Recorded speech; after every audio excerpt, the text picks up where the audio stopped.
mbokk yi asalaamaaleykum wa rahmatulah ñu ngi leen di nuyu dellu rek di ziar ñëpp tey ñu ngi fii nga xam ni moom mooy makkaanu médiateur de la république moom moo war a jano tey ak askanu Sénégal moom moo war a yëkkati tey ay kàddu muy médiateur de la république Alioune Badara Cissé actuellement fa lañ nekk nii ñu ngi nekk.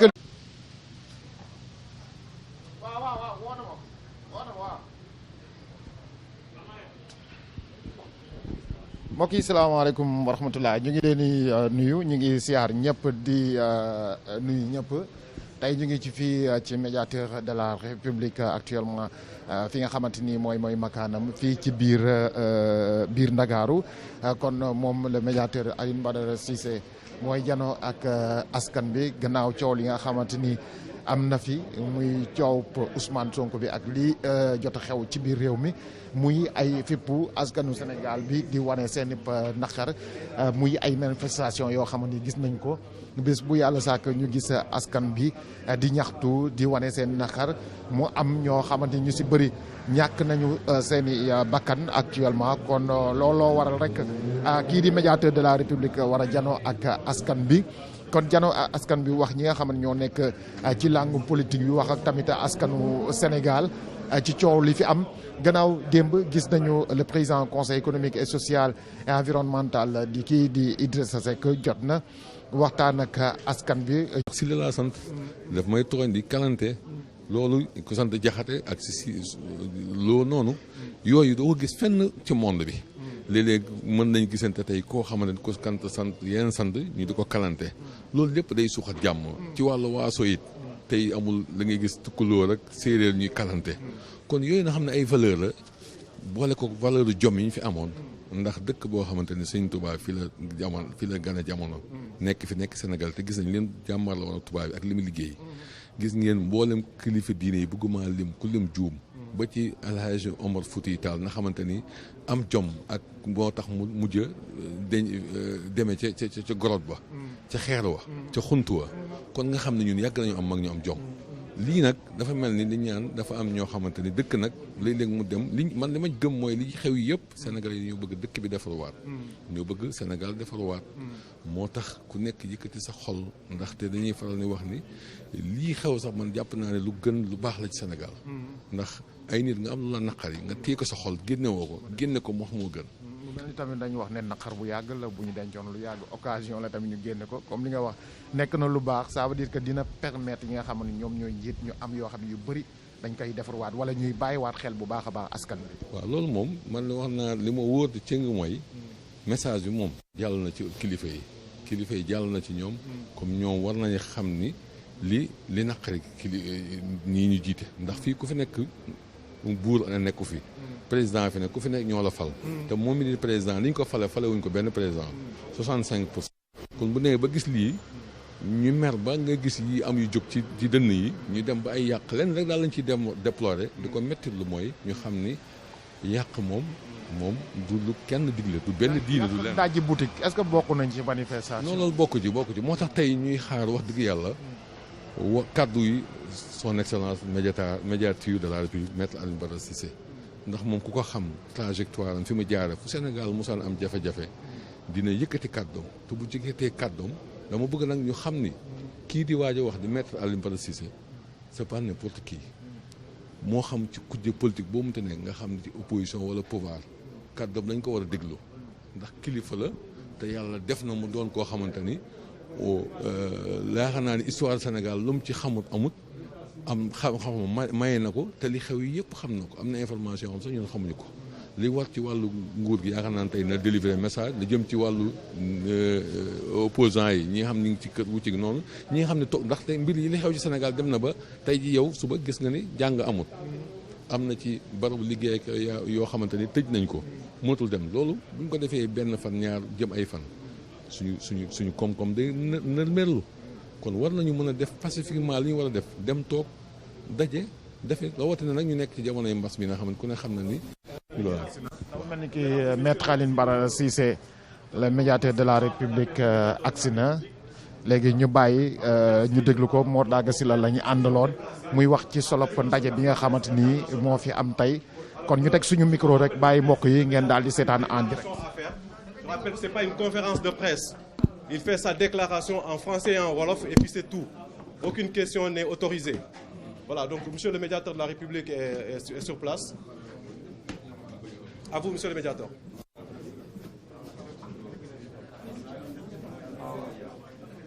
Hey.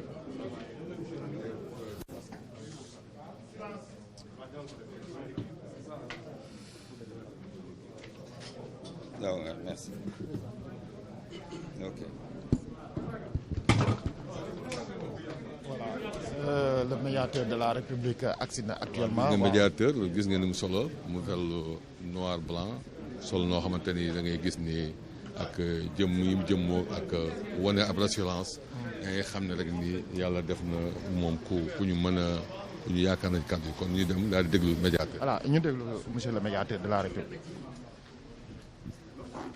Ça va, ça y est, hein, tu as...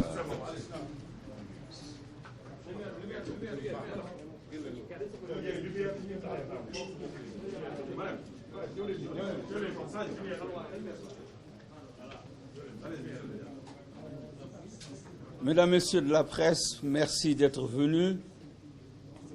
recueillir et commenter avec nous l'allocution du médiateur de la République face à cette situation que notre pays vit depuis quelques jours. Avant d'y procéder, je viens solliciter qu'il vous plaise bien vouloir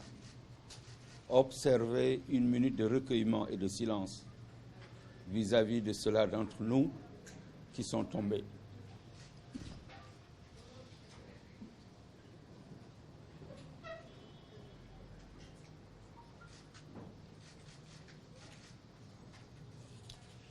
Je vous remercie. Vous l'avez tous compris, la gravité de l'heure exige, vous comme nous, que nous puissions nous arrêter un instant et réfléchir sur le sort de notre cher pays, comme s'il s'agissait de réfléchir sur celui de l'humanité. Un seul être aurait perdu la vie, toute l'humanité aurait perdu la sienne. J'ai écouté, j'ai tendu l'oreille, j'ai regardé, j'ai ouvert les yeux. Je n'ai pas reconnu mon pays. Je n'ai pas reconnu mon peuple. Je n'ai pas reconnu la jouvence que nous avons vécue, gambadant, courant, développant nos espoirs. J'ai vu une jeunesse sans espoir, une jeunesse sans envie, une jeunesse déboussolée, une jeunesse qui ne sait plus à quel sein se vouer, une jeunesse qui traverse les océans sans bouée de sauvetage, une jeunesse qui sert d'aliment aux poissons en haute mer, une jeunesse qui, une fois partie, n'est pas sûre d'arriver à destination. Une fois à destination, n'est pas sûr de revenir au bercail. Les parents, tous les matins et tous les soirs, s'interrogent sur le sort de leur progéniture. C'est une jeunesse intrépide, néanmoins, qui aime travailler, qui aime se pousser à l'effort, mais qui n'a pas d'opportunité pour s'éprouver. C'est notre responsabilité à nous tous de donner à cette jeunesse ces talents dont il a besoin pour pouvoir servir son pays à tous les niveaux. Je le dis et je le répète souvent, il n'y a aucune différence entre eux et nous, sauf un nombre d'années plus important dans l'état civil, un ventre protubérant, je me suis rasé ce matin, et des cheveux gris. Sinon, nous avons la même formation, la même envie de servir, la même envie de voir notre pays figurer parmi les meilleurs au monde. Je l'ai crié urbi et orbi. Je l'ai crié dans le Ferlo. Je l'ai prié à Khosanto. Je l'ai crié dans le Djiriji. Partout. Qu'il faut que l'on arrête d'avoir un Sénégal à deux vitesses. Un Sénégalais à part entière et un Sénégalais entièrement à part. Ce n'est pas tenable. C'était prévisible qu'il arriverait un moment où le couvercle sauterait. Et si nous n'y prenons garde, le couvercle va sauter imminemment et on aurait du mal à le rabattre sur la casserole. Qui serait le perdant? Chacun d'entre nous. L'on ne nous a pas confié ce pays pour que nous nous croisions les bras, pour voir et observer ce pays aller en déliquescence. L'on nous l'a confié pour que nous puissions proposer des modes et des méthodes alternatives de gestion, d'amélioration du quotidien de nos concitoyens, mais de compassion, d'amour et de tendresse. Que nous puissions répondre à cela qui, il y a 12 ans, bientôt, nous ont confié leur sort, confondant celui-ci au nôtre, pour que nous fassions un seul et même peuple, avec un seul but, avec une même foi. Mais je dois avouer avec vous que nous nous sommes écartés de ces objectifs. Nous nous sommes écartés de cette finalité. Et demain, quand le moment viendra de rendre compte, nous serons tous mal barrés pour paraître fiers à côté de vous. Le soir ou 2 jours avant l'installation de son Excellence, Monsieur le Président de la République, j'étais invité par notre ami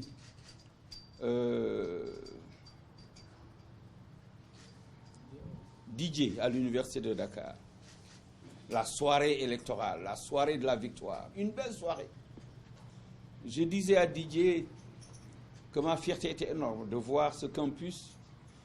où j'ai mis les pieds pour la première fois en 1978 dans le département d'Anglais. Je disais que cette jeunesse est au centre de la politique de développement que nous allons proposer. De cette jeunesse dépendrait énormément de choses. Et je disais à cette jeunesse à l'époque, vous pouvez avoir foi en nous. Nous ne le laisserons pas se tromper. Vous ne le laisserez pas se tromper. Je ne le laisserai pas se tromper. Vous et nous avec. Cette jeunesse s'est rappelée à notre souvenir. Nous avons le devoir de marquer une pause et de les écouter et de les entendre. Arrêtez de les menacer et de les terroriser. Ça ne passe pas. Ils ont beau être jeunes, j'allais dire, vous avez beau être jeune, que vous avez cette même conscience citoyenne. Ce n'est pas au bout de la baïonnette qu'on va vous obliger à taire vos devoirs. Ce n'est pas avec le bout de la baïonnette qu'on va vous convaincre que vous devez rester chez vous. Cela fait 1 an que nous sommes chez nous. Cela fait 1 an que vous êtes chez vous. La pandémie est passée par là. Et aujourd'hui, un vent chaud qui souffle dans toutes les directions perpétue cette résidence à domicile. S'il vous plaît, jeunesse de mon pays, n'écoutez ni les uns ni les autres. Il en est beaucoup qui sont apparus devant vous ces derniers moments. J'allais dire qui ont comparu devant vous ces derniers moments. Ils n'en ont eu que pour eux-mêmes. Les courses-poursuites, les batailles, les coups de feu, les coups de lacrymogène, et avec ces milices, les coups de bâton, les tortures n'ont pas arrêté. Donc il est important que nous comprenions que nous devons marquer une pause et parler à notre jeunesse. parler à nos enfants, leur faire entendre le langage de la vérité, certes, mais celui de la sagesse. Il est important également que nous parlions à nos autorités et qu'on leur fasse entendre le langage de la vérité, mais également celui de la sagesse. Cela va dans tous les sens. Et nous sommes au bord de l'apocalypse. Il est vrai que pour faire de la surenchère, on nous a fait comprendre qu'il y avait des terroristes, qu'il y avait des djihadistes. Mais ce n'est pas chose nouvelle. Il y a 3 ans, nous avons effectué une tournée dans le Sabadola. Nous sommes passés par le village de Khosanto après Saraya. Et à Sabadola, l'on nous a appris que tous les vendredis, il y a des prêcheurs qui traversent la frontière, un pays voisin, vous pourrez consulter avec votre géographie, qui viennent avec leur moto et leur kalash, et qui font des prêches, et après, à la fin de la mosquée, ils recueillent, ils tendent la sébille, et ils retournent. C'est connu. Il y a 2 ans, moins de 2 ans, en tournée dans le Ferlo, je disais que le Ferlo est un réservoir de djihadistes, parce que vous trouvez des hordes et des hordes de gamins qui ne vont pas à l'école parce qu'il n'y en a pas.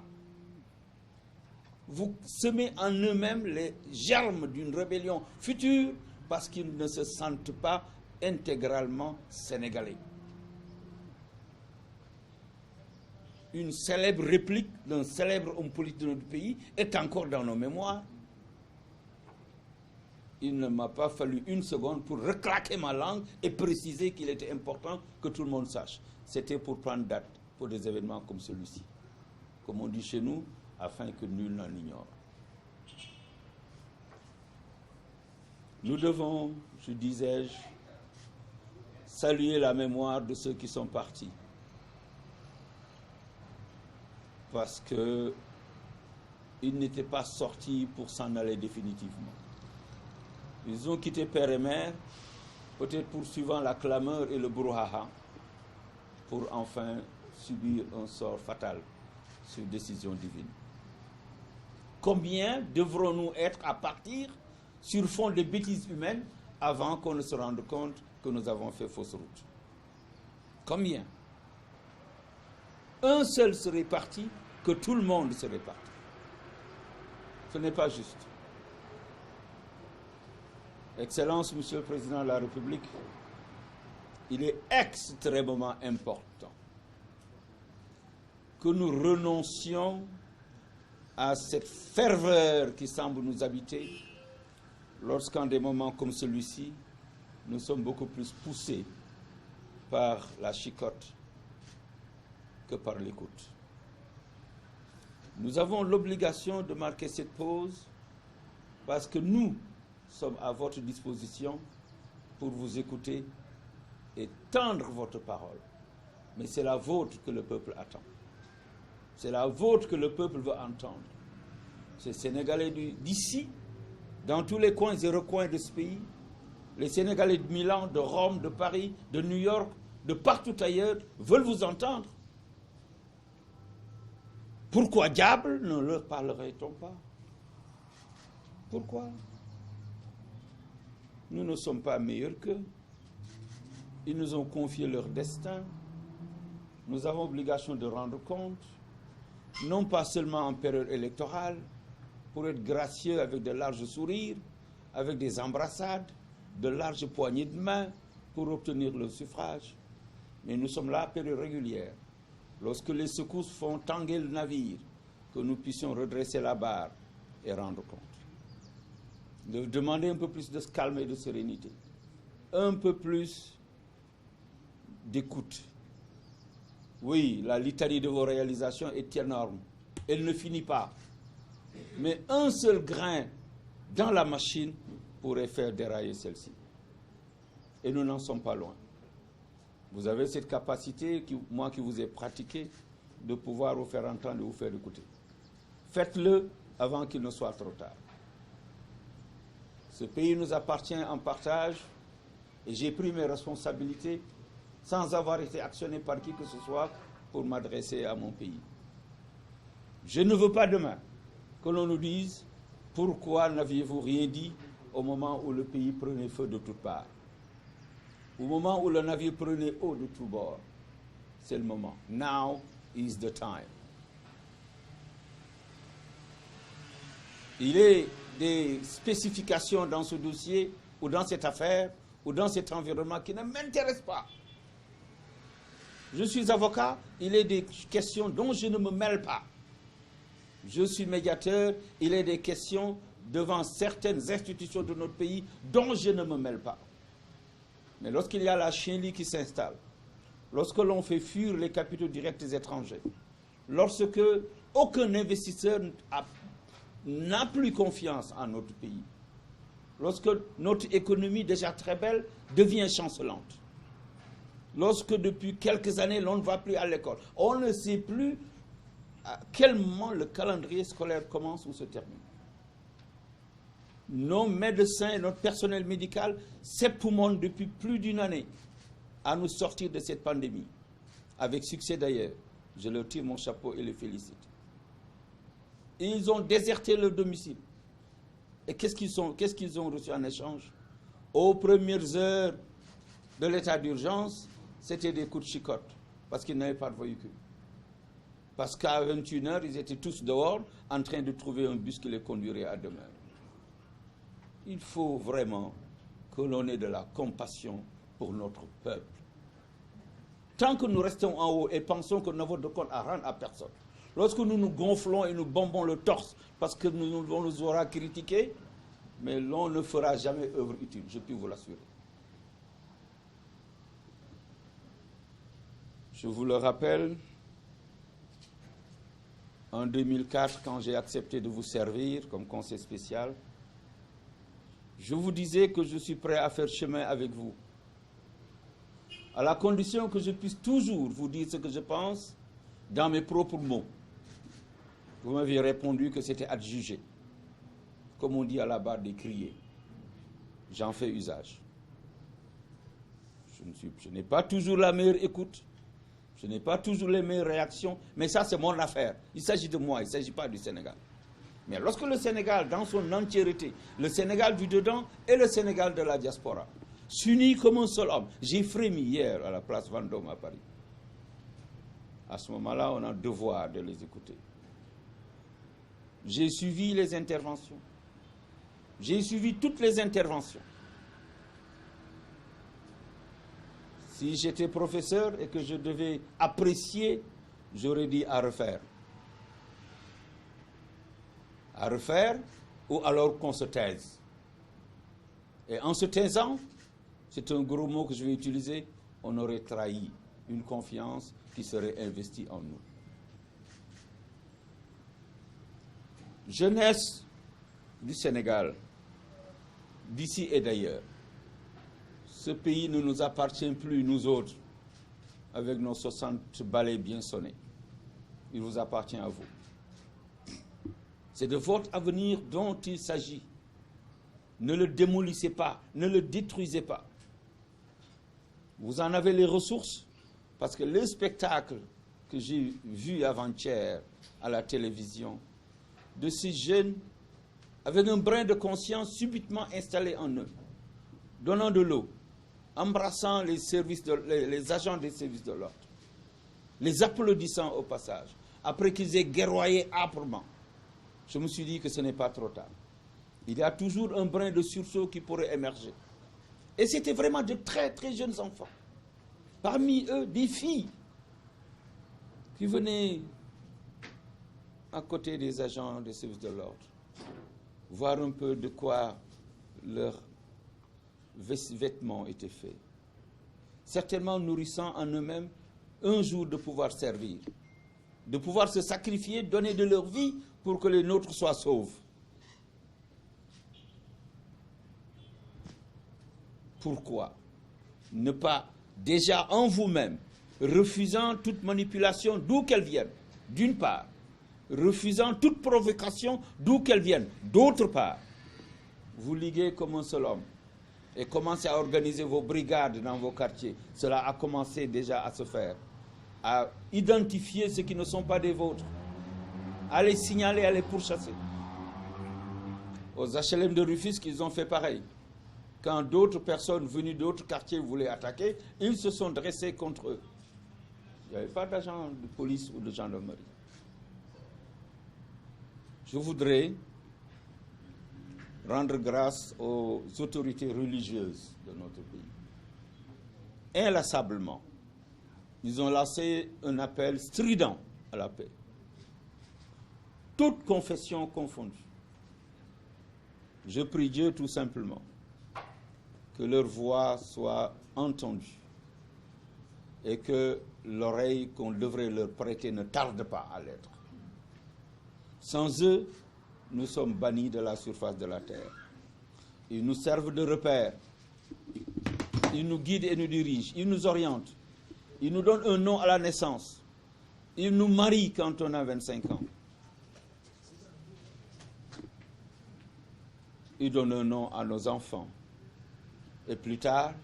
quand on aura atteint notre âge, ils seront là pour le bain, le dernier bain. Ils seront là pour nous ensevelir. Ils seront là pour nous rendre à Dieu. Mais alors, pendant qu'il est encore temps, accordons-leur le respect qui sied, celui-là auquel ils ont droit. Quant aux entreprises internationales, qu'ils ne perdent pas espoir en ce beau pays dans lequel ils ont beaucoup investi. Le Sénégal, en dépit des soubresauts très récents, est un pays charmeur, avec une belle économie, calme et serein. Si on devait calculer ce que les économistes appellent le risque pays, on aurait eu encore, il y a une semaine, le coefficient le plus élevé. Mais avec ce qui s'est passé, je ne doute pas un seul instant qu'il soit au niveau des carreaux. Mais ça ne demande pas beaucoup d'efforts pour le surélever. Parce qu'ils sont nombreux, les amoureux du Sénégal à travers le monde, à déplorer ce qui est en train de se passer sous nos yeux. Et ils ont hâte que ça cesse pour qu'ils reviennent. De grâce. N'hypothéquez pas votre avenir, jeunesse de mon pays. Revenez à de meilleurs sentiments. N'attendez rien de personne. N'attendez rien de ceux-là qui veulent vous faire chanter ou marcher. Revenez à la raison parce que vous en êtes capable. N'entrez pas dans un jeu de marchandage. Le médiateur ne vous offre rien qui puisse être marchandé, sauf un discours de raison, un discours de sagesse, un appel à la sérénité, un appel à diviser autour de ce que nous avons en partage et pour lequel je prie Dieu, nous n'ayons jamais à le partager. Que le soir, nous soyons en sécurité dans nos chaumières. Que le matin, nos enfants bien lavés puissent aller à l'école sereinement. Que celui qui va au boulot, sauf exécution d'une décision divine, ne se heurte pas à l'impossibilité de regagner sa famille. Que la dame en parturition, en voie d'accouchement, ne soit pas sur une charrette, traînée sur des routes chaotiques vers une inexistante case de santé ou un baobab ancestral auquel on prête énormément de vertu. C'est de notre âge. Le Sénégal des autoroutes, le Sénégal des beaux immeubles, le Sénégal des grandes richesses, des belles bagnoles, ce n'est pas le Sénégal. Une division équitable des richesses de ce pays devrait pouvoir permettre à ceux-là qui ont les moyens de s'acheter des belles bagnoles, on ne s'y oppose pas, mais que ceux-là qui n'en ont pas les moyens puissent disposer d'un petit véhicule pour les besoins de la communauté rurale ou du village pour transporter les personnes en cas d'extrême nécessité. Et qu'on se plie à l'ordre de la foi, et qu'on se plie à l'ordre du savoir, et qu'on se plie à l'ordre de la croyance, et qu'on se plie à l'ordre de l'amour et du respect de l'autre. Aucun d'entre nous n'aurait souhaité voir sa famille dans certaines circonstances. Et vous n'avez que cette ambition, les tirer d'affaires, améliorer leurs conditions de vie, leur construire une maison à la place de la case, demain une maison, une chambre, et demain une deuxième, une cuisine à l'extérieur, et tutti quanti. Nous avons tous connu ça. Nous ne sommes pas nés avec une cuillère d'argent à la bouche. Nous nous sommes faits petit à petit, et vous en êtes capables, nom de Dieu, vous en êtes capables. Vous en êtes capables. Ça ne sert à rien. Ça ne sert strictement à rien de vouloir bousculer un pays ou un pouvoir démocratiquement mis en place Alors que le respect du calendrier démocratique devrait être connu et respecté de ceux-là qui semblent être derrière et qui n'apparaissent jamais en avant. Mais il faut qu'il y ait de l'écoute. Et cette écoute, encore une fois, ne viendrait que de Monsieur le Président de la République. On aura tout essayé. On se sera agité que si vous ne preniez pas les choses en main, qu'il n'y aurait aucune suite favorable. Vous avez dû vous en rendre compte par ceux-là qui ont été délégataires de votre mot. J'ai beaucoup de respect pour les uns et les autres. Et depuis que mon enfant Abdoulaye est parti, avec cette marée humaine qui est venue l'accompagner, je n'ose plus être médisant vis-à-vis de qui que ce soit. Je n'ai plus le droit. Je n'ai pour eux qu'amour et affection, parce qu'ils nous l'ont démontré dans des moments de compassion où ma famille et moi-même en avions fondamentalement besoin. Mais qu'ils sachent, quel que soit l'amour que j'ai pour vous, que le Sénégal est au-dessus de tout. Et autour de ce pays que nous avons en partage, l'on s'y retrouve et l'on se parle. L'on ne peut pas s'ignorer, l'on ne peut pas faire semblant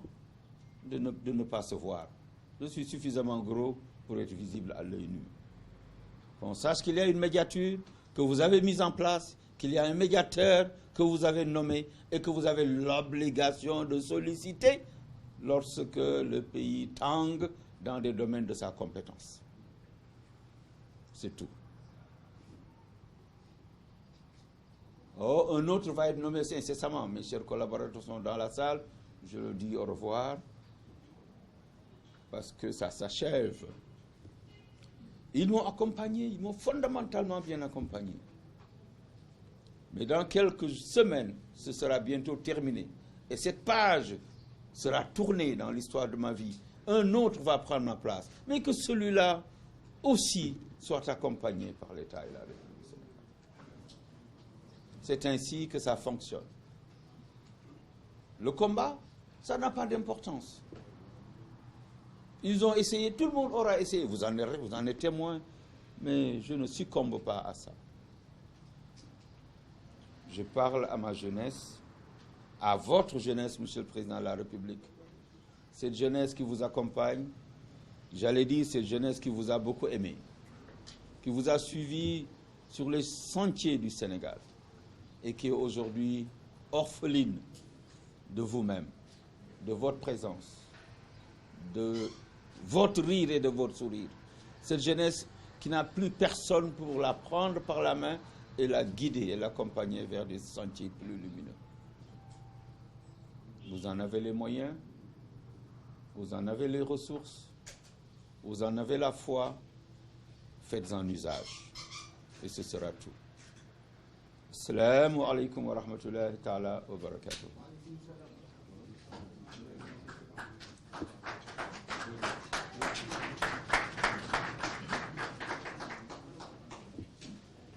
suñ moo dagg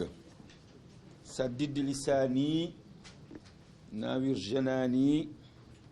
saafir amaani an suraka bismillahi rahmani rahim alhamdulillahi rabbil alamin ñu ngi siyaar mbokk yëpp di nuyu mbooleem sénégalais ak gan yi ñu fi am sénégalais yi nekk ak ñun ci réew mi ak sénégalais yi nga xam ne ñu nga bitim réew te seen xel yépp tourné wu ci réewum Sénégal seen xel yépp ñàkk dal ndax li xew ci réew mi ñoom itam ñuy daje wala di ko jéem ci réew yi ñu nekk pour di wane seen bopp wala ñuy fokk ay waxtaan pour ay pexe ba réew mi daal léeg-léeg ñu am ci njëriñ léeg-léeg mu metti ndax sore rek metti na waxatumaak nag nga daan am di yónnee sa réew jàngoro bi fi jaar depuis 1 an tax ba loolu mënatoo ko ba noppi nag ngay dégg sa ay doom seen ay jarbaat di faatu wala ñii di gaañu yu metti gaañu yoo xam ni naam ci waa ngembal der yi tàkkal der yi la wala ci ñi nga xam ni ñooy civil yi loolu yëpp benn jaaduwu ci may nuyu suñu kilifa yi fi nekk ñoo gën a kawe ñëpp te foofu laa waroon jiite muy kilifa diine yi déglu nañ leen bu baax a baax a baax a baax wax nañu gannaaw tey te incha allah tant que ñoo ngi fi duñu fof noppi naam déglu bañ leen war a déglu defaguñu ko ndaw nag bu naree réer wala mu nar a sànku bu ko mag di wax du ko déglu ndax day foog ni position ya mu yor tax na waratul déglu kenn day foog ni position ya mu yor ku ko ñaan njëkk sañ naa bañ waaye mag moom dafa di ëkk wala mu di xeer ndaw di nen bu dalee ci kawam mënul muusuwaane ba gaañ ëkk boobu ñun ñooy ndaw ñi dañ leen bàyyi xel jox leen orma te di leen déglu di leen bàyyi di leen consulter balaa dara di xew di leen consulter bu dara xewee di jël seen xalaat ak seen recommandation di ko jëfe bu ñu ko defee duñ juum de waaye bu fekkee dañu réer ngir lañu wër ngir corne yi ngir klaxon yi ngir moto yi ngir laamaar yi ngir alal yi ngir su boobaa on va passer à l'essentiel am nañu yaakaar lool ci ki nga xam ni moo fi toog wax nañu ko ay yoonu naam na yàlla def ci moom déglu ba moom balaa dara di xew moon ci waxtaan ak ñoom toute confession confondue muy jàngu bi muy yeneen këru diine yi ndax ñoom ñoo ko ŋànk d'abord balaa muy egsi ci yeneen loxo bu ñu woote woon tey ñun ñu woote fii ñuy ñëw fee du ñu sax maasu ñuy ñëw fii du ñu seen maas ci at du ñu seen maas ci xarañ du ñu seen maas ci mën a joxe seen bopp du ñu seen maas ci mën a jaayante kon amuñu ku leen sut ñu ngi leen di jéggalu ci li nga xam ni am na fi te ñoom ñu wax ci te ba tey jàpp naa ne nañ leen war a déggee nañ leen war a dégloowe dégge wuñu leen ko dégloowu leen ko waaye bu ñu toqi ndax gannaaw ñoom wax naa ko sànq bu ñu juddoo ñoo ñuy jox tur bu ñuy wuti soxna ñoom ñoo ñuy wutal wala bu ñuy mayee soxna yi bu ñu amee njaboot ñoo koy tudd bu ñu demee ba suñu borom wàcce ci ñun la ko soob ñoom ñooy ñëw toppatoo ñu jébbal na suñu borom ñooñu amul kenn sutu leen ci ñun kon nag balaa ñuy xaar ba ñu tëral ñu ñuy jébbal suñu borom ñu soog a xam ne ah kii kat ndekete nañ ko teel a xam teel ko jox ormo teel a xam ay jikkoom ak ay sañ-samam ay capacité ci ñun ñu teel leen ko jébbal seen sañ-sañ nag ci réew mi moom c'est intégral te loolu élection joxewu ko yàlla moo leen ñu leen dénk te dañ ñu leen di laaj yéen kat ba ñu leen dénkee réewum Sénégal jamono bu mu yëngoo lan ngeen ca def lan ca def mooy woote mooy wax mooy naqarul mooy am métit yaakaar ni bu ñu ko waxee ñun daañu dégg daañu déglu te daañu ko jëfe yàlla na yàlla def ñu am dégg-dégg bi ba mën jëfe seen ay recommandation am na loo xam ni bu ñu ko seetaanee rek mu jër musiba te ay ju yem ci loxo boroom ku nekk xam na ni ci suñu région bii difficulté rek moo fi am régime boo xam ni stable na fi lool ba wóor péng amu fi gànnaay yi ñu ngi circuler les armes de petit calibre ñu ngi fi circuler jënd ko ak jënd gerte caaf daanaka ñoo yem dëkk bu ñu jege lool boo demee ba Saraya nga jàdd sa càmmooñ bu fekkee Kédougou nga jógee mais da ngay foog ni nekkatoo Sénégal sëñ bi man dem naa fa visite bind nañ ko rapport jox nañ ko borom réew mi wax nañ ko ca kaw ne ko fii c'est un lit de djihadiste parce que ñoom ñoo ñu ko wax ne aljuma dañuy traverser frontière bi boot seen kalachnikov yore seen jakarta ñëw jiite wala ñu xutba tàllal loxo tàllal seen mbaxane lu ñu ci am jël delluwaat donc nekkul lu bees nekkul rek le 3 février ou le non c'est ancien, c'est connu. booy demee Sédhiou jàdd sa ndeyjoor boo rombee dëkku Sadio Mané boobu song jiré ji foofu yëpp pax ya fa nekk pour nit di fa jaar boo débrouillé ba egg mi dina soirée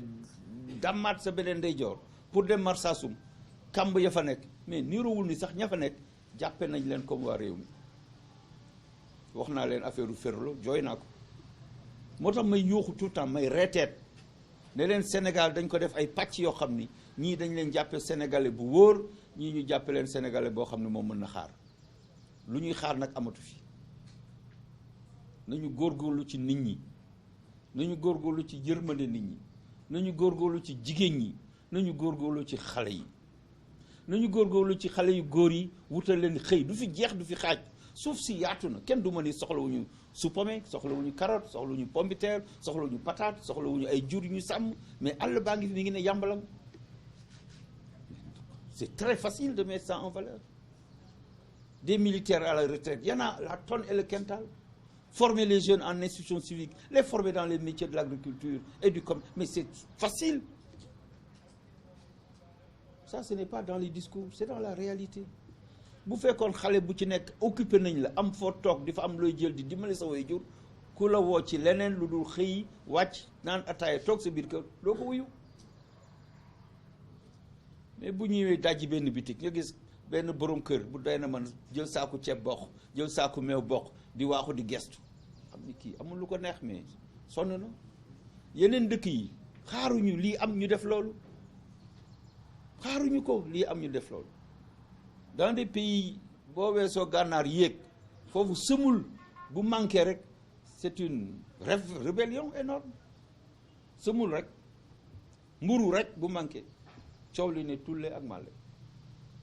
kon ñu war a xam ne ñun nous sommes un peuple paisible ñu mën a gën a góorgóorlu ci suñu bopp noppee wane image boo xamante ni ca bitim réew suñu réew d'abord ku ko seetaan di nga yedd sa bopp ci bitim réew di nga am naqar ci sa diggante ak sa bopp mais ci sa diggante ak say nawle ya nekk foofu ña ngay liggéey ña ngay dajale ña ngay yónnee ña ngay tabax waaye loolu yëpp bu fekkee ku mer rek taal ku mer daaneel ku mer bët du sotti kon ñu mën a seetluwaat suñu bopp ni ko xale yi tàmbalee d'ailleurs déjà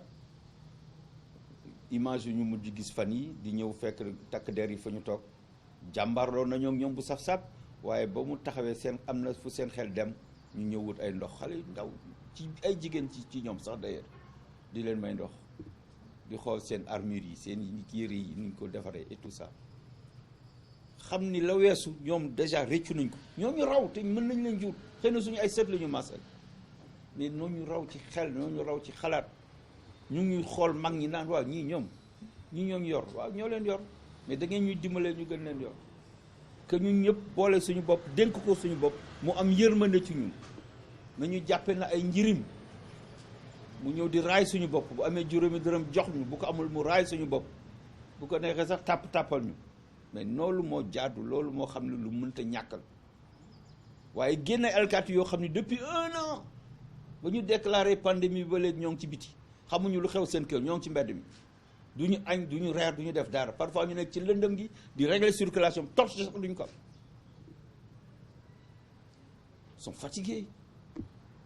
sont fatigués de courir dañu toqi ci dopp gars yi di daw dans des zones yoo xam ne ñoom maîtriser wuñu ko dans des quartiers qu'ils ne maîtrisent pas dans des rues des quartiers populaires yoo xam ne seen i oto xaju fa te dàq seen i ñooñ di leen dóor balu fetal du loolu lañ leen di jëlee les réquisitions des commandants de zone mais c'est pas ça la vocation de l'armée ce n'est pas de traquer du civil la ñuy xaar ci soldat nekkul di topp civil di leen dóor ay balu fetal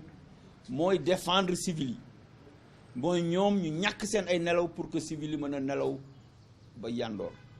mooy nekk ci frontière yi fexe ba Sénégal aar ko kaaraange goo xam dafa mucc ayib ñoom bu ñu xëy di dem kenn ci ñoom mënul waat ni dana dellu si këram pourtant ñun ñoo tax ñuy dem boo leen gisee biir région yi nekk dans le sud ñu gas ay pax def ay branches ci kaw dëkk ci suuf di toggal seen bopp di taaba def fa 1 an ou 1 an et plus waaw ñu mën leen jàmmal tuuti nekk guñu état de siège ba ñu war leen génne ci mbedd yi ak seen ay chars de combat maanaam signaux yi nga xam ne ñu ngi koy joxe dafa war nekk des signaux de paix et de sérénité waaye bu fekkee foo dem rek gis takk der taxaw dégage non c'est pas ça un peu de correction pour nos populations sans lesquelles nous n'existerions pas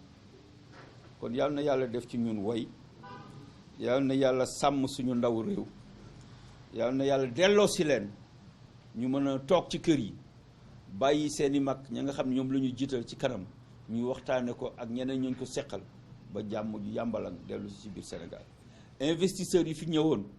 bare nañu te seen alal yàqu bu ñu tiit na continuer di gëm na Sénégalu démb mooy Sénégalu tey naam am na ay loo xam ni xaw na ci ñagas. Les partenaires du Sénégal en coopération bilatérale ou coopération multilatérale loo xam ne da nga ko seq ak benn réew wala da nga ko seq réew yu bare nañu jàpp ni Sénégal ba woon ba léegi moo fi ne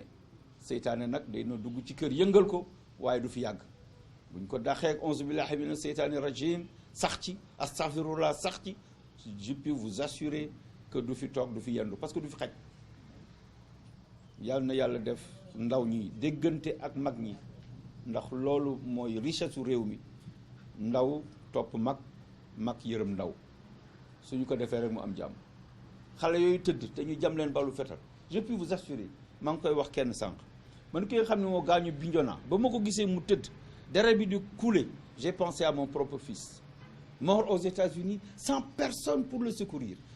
bàyyi ko gisant dans une mare de sang en bordure de route. Quelle misère. J'ai eu mal mais dama jàppee kooku na sama doom jàppee njaboot yu Sénégal yëpp ñi nga xam ne mën naa leen jur comme sama doom ñi nga xam ne ñoo ma mag comme samay waajur ñi nga xam ne ñoo maase ma def leen nijaay parce que nangu naa loolu waaye nag am na foo xamante ni il faut que yërmande ñu jiital ko te yërmande boobu nag ca mag ñi lañ ko yaakaare ndaw ñi ñoom ñu toppante te jëfe ndigal. asalaamaaleykum wa rahmatullah maa ngi leen di gërëm di leen sant jërë ngeen jëf.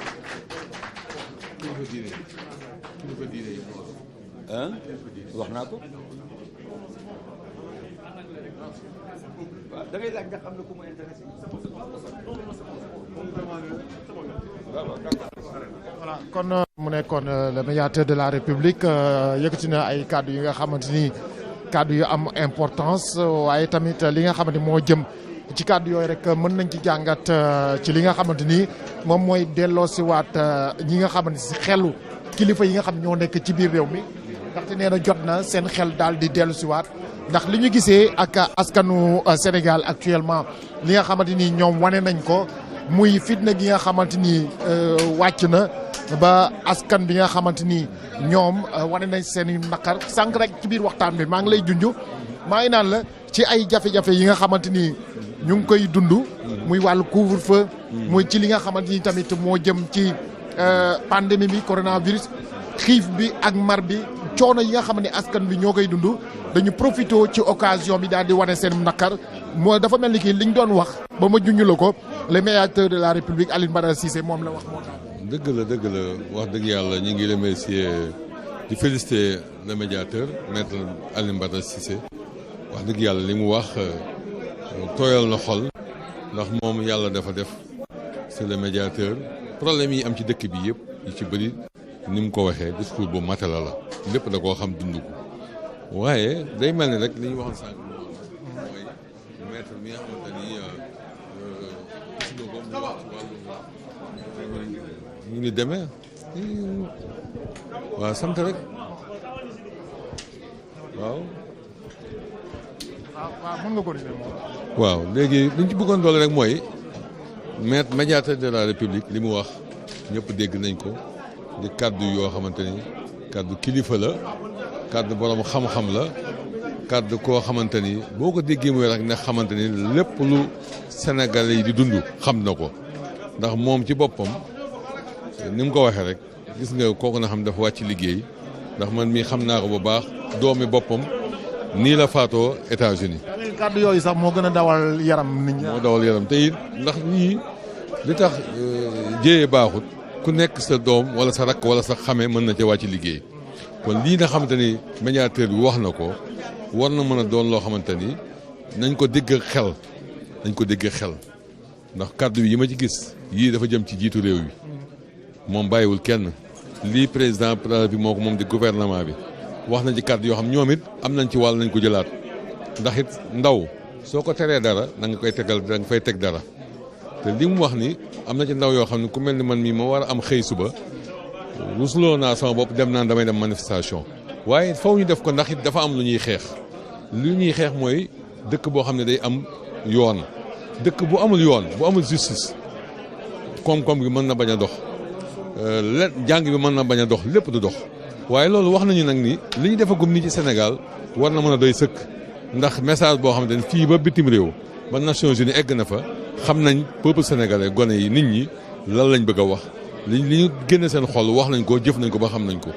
moo tax mu delluwaat yëg nañ ñoo dolli ñaaxal ñu gën a xamaat suñu bopp ndax ñoom ñi nga gis maître Alioune Badara Cissé mag lañu bu ñu leen wax mën nañu wax ni ba ma Cissé la sant mën naa ko kal man Sylla la sant troisième âge la bokk kon réew mii suñu réew la ñu ndaw yi ñi ñoo ko moom bu ñu ko yàqee nii te war ko tabaxaat day mel ni dañuy gën a sonn ci tabax bi kon ñu gën a xamaat suñu bopp dégluwaat maître dama jàpp ni ba crise bi tàmbalee ba léegi kaddu yi fi maître Alioune Badara Cissé wax di la médiateur géggaguma ku ko wax yu gën a matale yi kaddu. te mu faree ci biir nguur nag. mu mel ni ki kaddu yi mu wax kenn waxu ko te dafa mel ni ki sax am na loo xam ne tàggatoo lay nuru. moom wax na ko ndax bii mooy dernier mandat jeexoon na sax waaye ñu ko defoon prolongation waaye moom yàlla dafa dogal mu am ñaari casquette dafa doon médiateur fii président moo ko nommé ndax médiateur day am ci dëkk yëpp. mooy koo xam ne bu coow amee moom mooy doon koo xamante ne mooy wax ak nit ñi ngir ñu mën a delloo ci jàmm waaye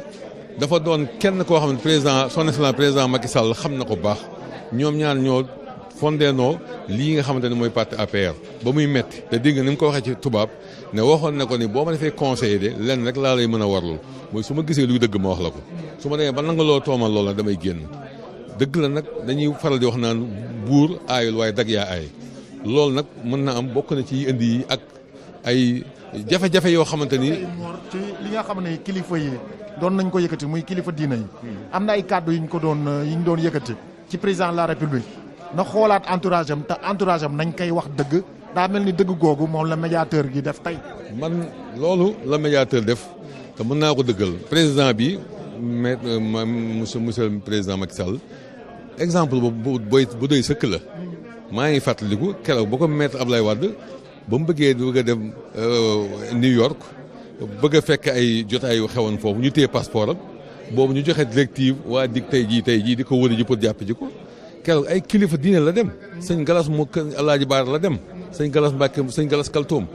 Galas Kaltoom mu ne ko xaaral ma dem sëñ Abdou Fatah mu dem sëñ Abdou Fatah jógee fa sëñ Fatah woo sëñ Alaaji Baara ba mu ne sëñ Alaaji Baara moo nekkoon xalifa ci la wooyee maître Ablaye Wade à l'époque ne ko damaa bëgg nga xam ne kii sa doom la sa lépp la te saa sa mu bàyyi ko te boobu bu ko kon nit koo gis rek ndax kilifa diine yi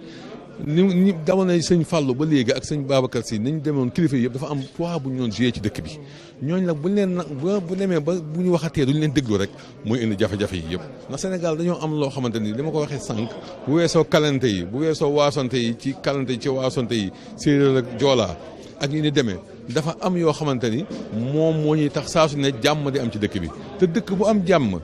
yàlla day def ndax dañoo nekk ci monde boo xam ne mënuñoo tëju foofu ay man mii ma am naa ci misaal campagne gerte gaa ngi nii boo demee ci àll bi chinois ya fa nekk suñu morom di jënd gerte di ko jaayee di jënd ay saako buñ ko defal ñun ñi gone yi ay nit ay jeunes chinois ñoo jóge ba chinois ñëw fii waaye ñoom it lu tax ñu koy def seeni gouvernement ñoo leen jàppale jox leen ay milliards ne leen dem leen dëkk bi Sénégal ngeen di ubbi leen bunt yi kon nga xam ne ñun bu nañ responsabiliser jox suñu jeune xam ni Sénégal mooy dëkk boo xamante ni mboolem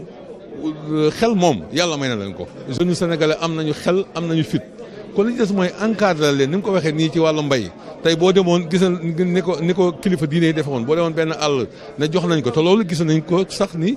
bugguma def publicité am na leader yi ko fi commencé woon def kon loolu bu amee ñu gis ci benn espoir ndax nit ñi toll nañ foo xamante ni ku nekk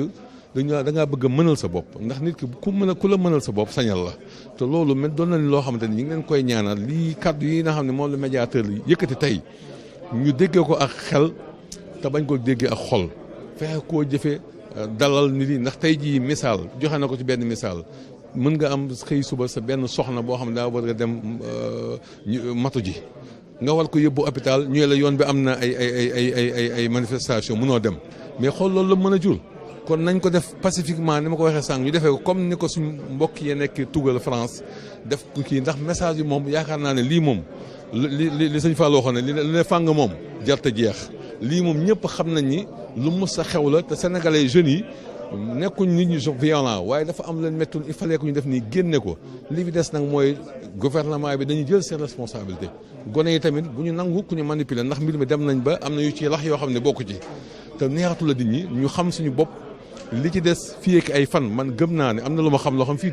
awuma fit di ko wax ndax paaka dee su ko jiit ci mbar waaye fii ak suba soppi ko dina am ci koo xam ne nañ gis ni incha allah Sénégal dina dolluwaat ne ñooy ñu delluwaat ci ndax ci dool nii gis nga école yaa ngi ni jàngaleetuñu yeneen yu bëri loolu bu yàggee dëkk bi day mërleelu kon ñi ngi santaat bu baax maître Alioune Badara Cissé ci kaddu yi ndax kaddu yi lañ soxla kaddu kilifa goo xamante ne bu waxee dina ndax dañuy wax naan xeex boo koy attee donte du xeex sax donte ndax lii état moo fi ne ba tey waaye ñi ŋànk état bi foofu ñu wax ak ñoom bu weesoo ne ñii def manifestation bi ñu wax ak ndax wàll bi ndax wax ji ñëpp ci am wàll état bi am nañ ci wàll jox na ci wàllu ndaw ñi jox na ci wàllu responsable jox na ci wàllu kër diine yi ku ci nekk sa wàll boo ko jëlee doxe ko te loolu lépp nag objectif yi weesuut ñu dellu si jàmm xam ne jàmm ci la lépp xaj bu ñu yàqee suñu dëkk bi war ko defaraat dañuy arriéraat ay ati at te loolu mën naa ñàkk kon ñi ngi sant bu baax di ñaan gone yëpp ñu gën a dalaat xam ni Sénégal moom incha allah lu baax rek lay am rawat na ci weeru rajab bii ñu nekk maa ngi koy wax sama mbokk sax naa leen yéen naan manifestation dañ koy def lundi ak mardi may leen mercredi moom bu leen ko ci boole ndax mooy bis Sëñ Fallu du leen tooñ ñii nga xam ni loolu lépp ay tooñante la yoo xam ne da ngay gis ni sénégalais ku nekk bu tombaloon ak bisub Assomption sax dañuy ñaan gaay na leen bu leen ko def ndax am nañu koy kii loolu lépp wane ni rek ni Sénégal dëkku gëm-gëm la am nañu lu ñu yaakaar waaye nañ ko def lépp ci dal loolu la ñuy ñaan di leen sant yéen suñu mbokk journaliste jërë ngeen jëf. yow commerçant nga dafa mel ni kii da nga teewal ci ay commerçant mbootaay la wala déglu nga médiateur ci ay kaddu rek ana ban appel nga mën a lancer à travers ci kaddu commerçant yi. bon ci kaddu commerçant yi dama ciy wax parce que aussi ñun aussi dafa am benn affaire bi nga xam ne ñun dañ ciy yàqule mooy tey bu liggéey amul Sénégal ñun dañuy sonn te benn bi toppit médiateur Macky na koy déglu parce que moom rek mooy seul bi nga xam ne da koy wax dëgg te aussi nan bàyyi aussi Sénégal yi nga xam ne dañ leen teg coono parce que nit ñi dañoo sonn parce que génn bii nit ñi génn nii du Sonko am na ci mais Sénégalais aussi ñoo sonn. dafa rax daal. waaw dafa rax mais loolu yëpp li ko waral mooy maanaam li ñu war a defal jeunesse bi defal ko jeunesse bi parce que financement yi ñu def nii maanaam ñoom seen biir lañ ko yemale dimbaluñu jeunesse bi bon nag Macky Sall na xoolaat entourage bu baax a baax na déglu ku mel ne Alioune Badara Cissé mi da koy wax dëgg na ko déglu parce que Sénégalais yi dañoo sonn Sénégalais yi sonn noonu moodu yi nga xam ne ñoo nekk Europe sonn noonu mag ñi sonn noonu ndaw ñu sonn noonu nit ñi fajawtuñu nit ñi lekkatuñu nit ñi naantuñu Macky na xool parce que bon Sénégalais yi ñoo ko faloon jour bi nga xam ne ñu ko yóbbu central ñëpp ñoo àndoon ak moom commerçant yëpp ñoo àndoon ak moom dem ànd ak moom central parce que li ko Abdoulaye defoon la mais li nga xam ne tey def na ko Sonko bu fekkoon Abdoulaye def na ko nii moom nekk président loolu aussi na ciy xool xam ne fii ku fi war a nekk président sunu borom moo la koy teg sunu borom moom mooy sécurité doomu aadama. yéen moom fan yii yëpp jaayu leen ah. non fan yii yëpp kenn jaayul dëkk bi maanaam dëkk bi dara amu fi dara te noonu la nar a continuer maa ngi lancé appel aussi Auchan yi ñuy toj gars yi nañ ci bàyyi xel xam ne ay sénégalais ñoo ciy liggéey. am na ay sénégalais yu ko moom sax. waaw am na ay sénégalais yu ko moom te beneen bi toppit ma am na ma leen wax am na sénégalais yi nga xam ne tey ay milliardaires lañu nangu noo employé 5 personnes bon nag ñii bu ñu jógee ñëw pour employer ay personnes non na leen bàyyi ñu liggéey nan loolu la appel da nga koy lancé mais aussi président moom it na xoolaat li muy def parce que nit ñi dañoo sonn et puis ñi nga xam ne ñoo ànd ak moom nañ koy wax dëgg grand bii muy Alioune Badara Cissé mi li mu koy wax moom mooy li yanu maanaa sénégalais yi dañoo sonn ah sénégalais yi ñoo génn léegi nag ñi ngi ñaan dal am ci réew mi ak jàmm ak salaam loolu la ñuy ñaan mais sénégalais yi dañoo sonn vraiment. en 5 minutes ah. en 5 minutes li may wax mooy man wax bi du ma ko raay fi Macky Sall yóbbu dëkk bi na ñëpp génn réclamer démission am loolu ku waxut loolu wax leneen parce que réew boo ko yoree ñu jox la ko lu toll ni réew